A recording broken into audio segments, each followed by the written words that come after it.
What if I told you that the richest person who ever lived was not Elon Musk, Jeff Bezos, Bill Gates, or even the famous kings of Europe? What if the wealthiest man in human history was an African emperor who lived over 700 years ago? A man so rich that when he traveled across continents, entire economies were affected. A ruler whose wealth was impossible to calculate. A king whose generosity caused the value of gold to crash in multiple cities. A leader who transformed his empire into one of the greatest civilizations the world had ever seen. This is the incredible story of Mansa Musa, the Emperor of Mali, the richest man in history. Before we begin, make sure to subscribe to Untold African History and turn on notifications for more fascinating stories from Africa's glorious past. Now, let's travel back to the 14th century. Long before European explorers arrived in Africa, powerful kingdoms flourished across the continent. One of the most prosperous regions was West Africa. This vast land was rich in natural resources, especially gold. At the heart of this region stood the mighty Mali Empire.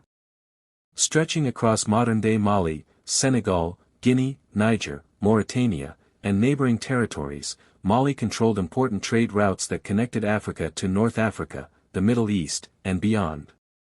Merchants crossed the Sahara Desert carrying valuable goods. They traded salt, ivory, textiles, and most importantly, gold. Gold from Mali was in high demand throughout the known world. And Mali possessed enormous amounts of it. Historians estimate that during the height of the empire, Mali controlled nearly half of the world's gold supply. This immense wealth would eventually make one man richer than anyone before or since.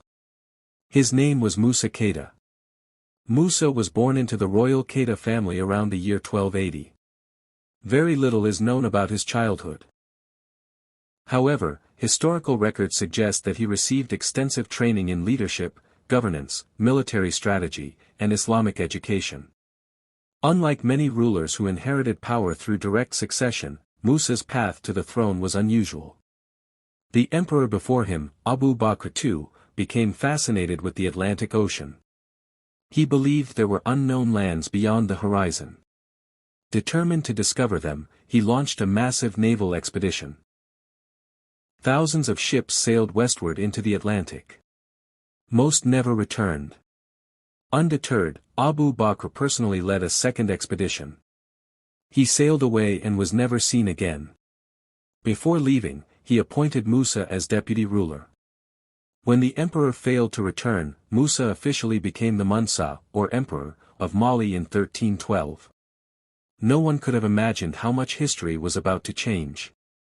When Musa became emperor, Mali was already wealthy. But he had greater ambitions. He expanded the empire's territory through diplomacy and military strength. City after city came under Mali's control. Trade flourished. Agriculture expanded. Roads improved. Markets grew larger.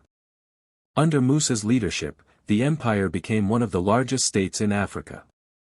Millions of people lived under his rule. The empire stretched over thousands of miles. Caravans carrying gold traveled across deserts. Foreign merchants came seeking opportunities. Every transaction increased the emperor's wealth. But Musa wasn't interested only in riches. He wanted knowledge. He wanted culture.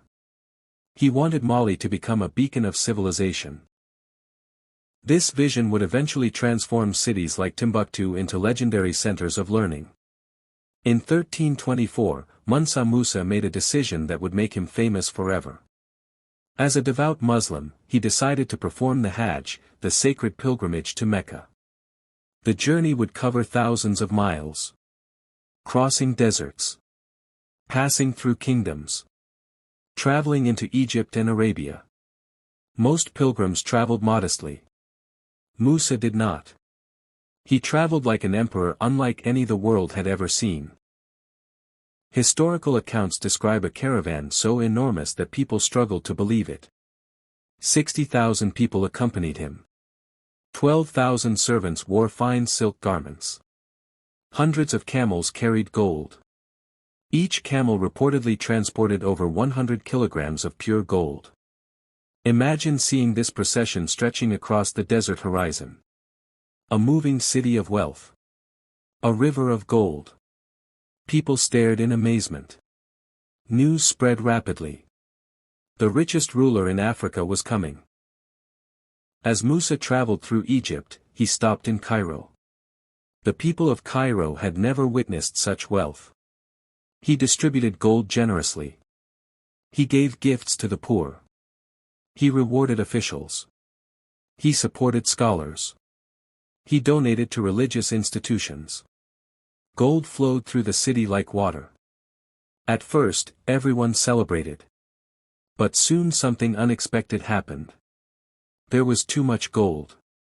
The value of gold dropped significantly. Prices changed. Markets became unstable. Economic historians believe that Musa's generosity contributed to inflation that affected parts of the region for years. Think about that for a moment.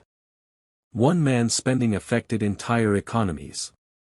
Few people in history have ever possessed that level of wealth. Mansa Musa did.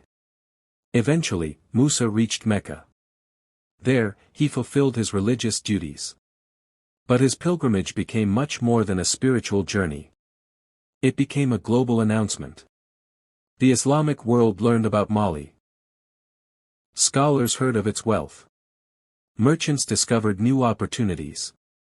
Diplomats became interested. For the first time, many people outside Africa realized the immense power of the Mali Empire. Musa met scholars, architects, judges, and intellectuals. He exchanged ideas. He built relationships. And he planned something remarkable for his return home.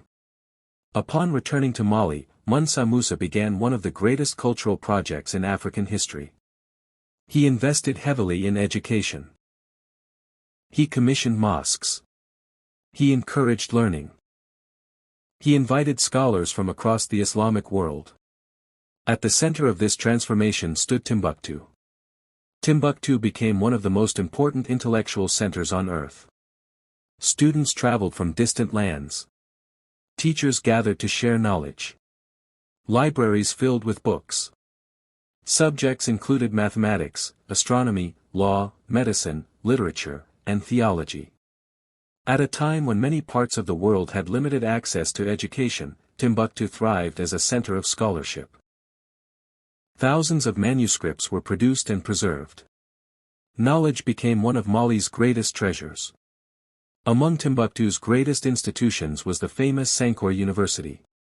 This educational center attracted scholars from throughout Africa and beyond. Students studied under respected teachers. Academic standards were rigorous. Graduates became judges, scholars, and leaders. Books were so valuable that they were often worth more than gold. This demonstrates something important about Mansa Musa. He understood that true wealth was not measured only in money. Knowledge created lasting prosperity. Education built stronger societies. His investments in learning would influence generations long after his death. This question: how rich was he really? The answer is astonishing. Modern estimates vary widely. Some economists suggest his wealth would be equivalent to hundreds of billions of dollars today. Others believe it would exceed that amount. The challenge is that his wealth was so vast it cannot be measured accurately using modern standards. He controlled gold mines, trade routes, taxes, agricultural resources, and one of the world's most valuable empires. Unlike modern billionaires whose wealth is tied to companies and investments, Musa's resources included entire industries and territories. Many experts conclude that he may have been the richest individual in recorded history. Not merely rich. Not merely wealthy. Possibly richer than anyone who has ever lived. Musa's pilgrimage left a permanent mark. European mapmakers began including Mali on their maps. One famous medieval map showed Musa holding a golden nugget while sitting on a throne. Suddenly, Africa was no longer ignored. The world recognized the power and wealth of Mali. His story inspired curiosity about West Africa.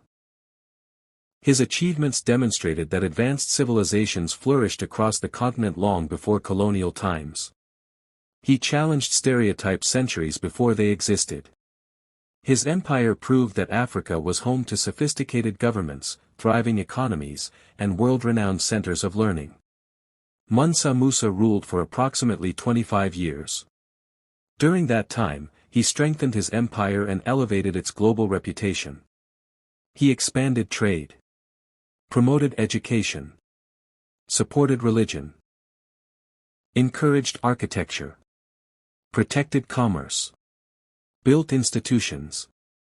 When he died around 1337, he left behind a stronger Mali empire than the one he inherited.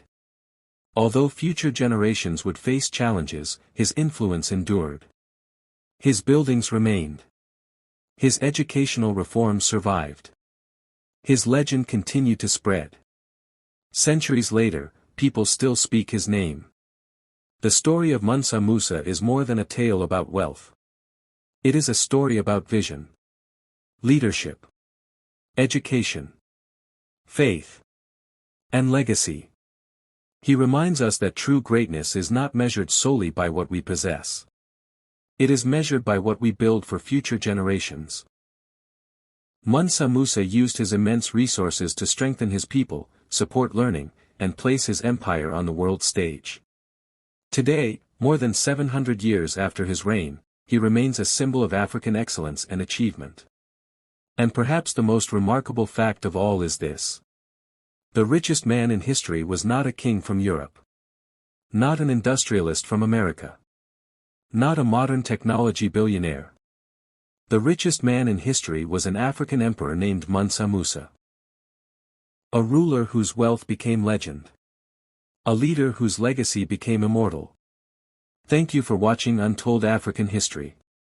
If you enjoyed this story, don't forget to like, subscribe, and share. And remember, history is full of incredible stories waiting to be told. Until next time, goodbye.